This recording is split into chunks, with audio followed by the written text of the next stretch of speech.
యోనా గ్రంథము 2వ అధ్యాయము. ఆ మత్స్యము కడుపులో నుండి యోనా యెహోవాను ఈలాగున ప్రార్థించెను. నేను ఉపద్రవములో ఉండి యెహోవాకు మనవి చేయగా ఆయన నాకు ప్రత్యుత్తరమిచ్చెను.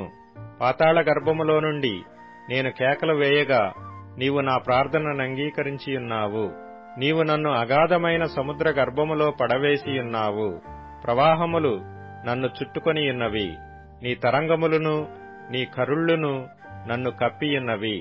నీ సన్నిధిలో నుండి నేను వెలివేయబడినను నీ పరిశుద్ధాలయము తట్టు మరలా చూచెదననుకొంటిని. ప్రాణాంతము వచ్చునంతగా జలములు నన్ను చుట్టుకొనియున్నవి. సముద్రాగాధము నన్ను ఆవరించియున్నది. సముద్రపు నాచు నా తలకు చుట్టుకొనియున్నది. నేను మరెన్నటికిని ఎక్కి రాకుండా భూమి గడియలు వేయబడియున్నవి.